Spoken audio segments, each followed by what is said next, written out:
From the very beginning, we're beginning now with the Rooster weights. We've got Rodnei Barbosa and Carlos Alberto da Silva, also known as Bebeto.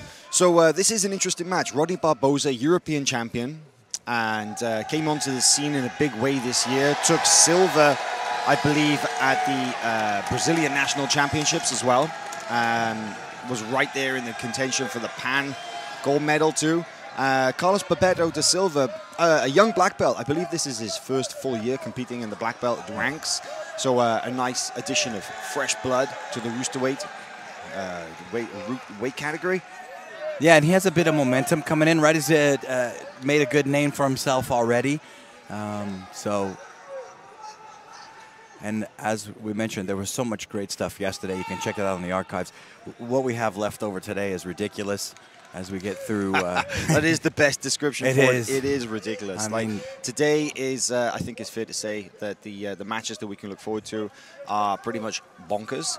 But But I'm sure we're going to have plenty of action to look forward to in this one. Just to remind everybody watching at home, you can fire up both mats, Mat 1 and Mat 2. Robert Drysdale and Braulio Estima over on Mat 1 currently calling the action while we're here on Mat 2.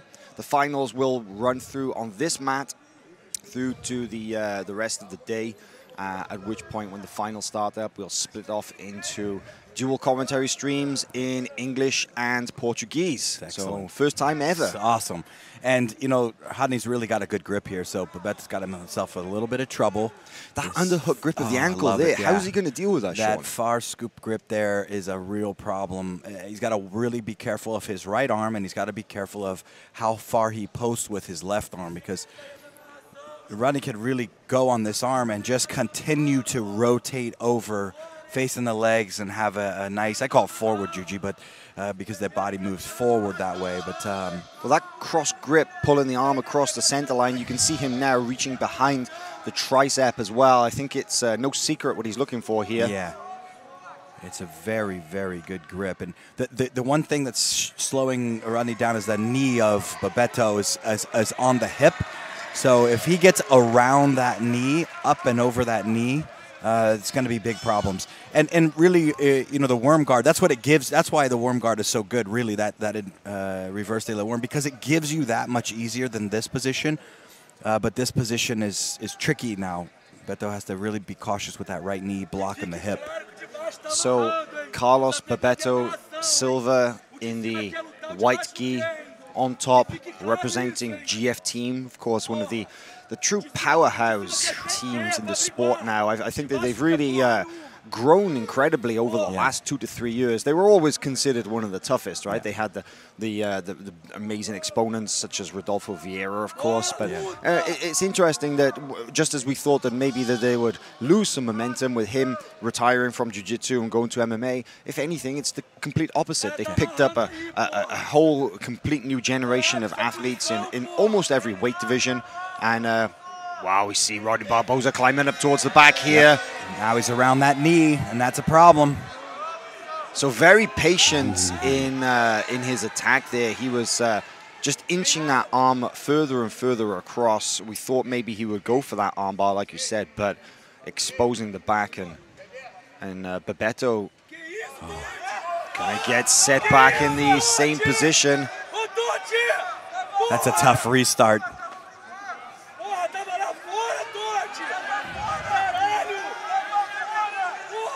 Now the GF team guys are actually situated immediately behind us here in the stands, and they are very upset with this restart because, I don't know, what do you think, Sean? That if they're in a position and they go out of bounds, they'll reset it back in the middle of the same. But in this case, do you think that they were in the transition when they went out? Yeah, that's a tough one because I didn't really see, the refs have such a tough job. I didn't really see them pause to look at the grips. I just saw them stand up, and now that's a tough, they were in a transition. Obviously the advantage is on for Rodney here, but So if you stand him up, his team's gonna be upset. If you start him in the center, Jeff's team's gonna be upset. There's no real winner. You can't. I remember actually, I read an amazing sports book about the international judo, and of course the same thing happens in every single sport. The referees are, they've got the toughest job in the world. And they said that the referees are cursed because they think that they're serving heaven, but they're always going to be called out for serving hell. So it's like, that's right. If all things being equal, 50%. Yeah, that's right. All things being equal, 50% of the crowd is going to disagree with them. But anyway, no points because it's a body triangle, and now Barbosa still strong attacking position. Though, right? and Bebeto has to pull that knee across his waist and keep the left hand from really attacking the collar. So this body triangle, many people are actually calling it to score points because if anything, it's a potentially a stronger control position than the hooks in. Yeah. But it is important to note, especially for the more casual of jiu-jitsu fans, that the body triangle technically does not score points in IBJJF rules, where it may in other federations. But now it's difficult to see exactly with his head down like that. I think he's got a good 2-on-1 grip on the one hand, but that other one's sneaking in. If Barbosa can free his right hand, I think he's going to be in a good spot to start going for the choke. But there's some solid hand fighting from Alberto, right? Yeah, it is, and he needs to be mindful of that of Rodney's right leg, because if that right foot sneaks to the middle, he's going to get points. His feet are crossed, so he's still not going to get points. I'd like to see, he's trying to use the sleeve to pull him across the front, but you could also use the knee to pull him across front. Now, it would be interesting that if he managed to uncross his... Oh, this is a good spot to uncross those legs and get those points. Yeah. There he has. He's uncrossed it. Hooks in. Referee taking a close look at it. Oh. Yeah, still wasn't able to hold long enough. But, I mean... I thought he'd maybe go for the belly down mount, which is worth the points. But rear naked choke on the chin. This could work. Yeah, absolutely. And it does. Oh, there it is. Deep choke across the chin and pressing down on the jaw.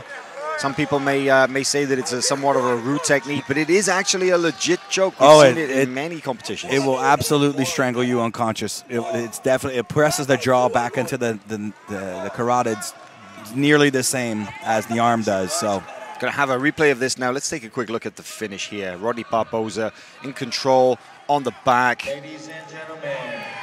Gets the arm deep across, Mataleo grip, forearm straight down on that chin. Oh, wow, yeah, that is a classic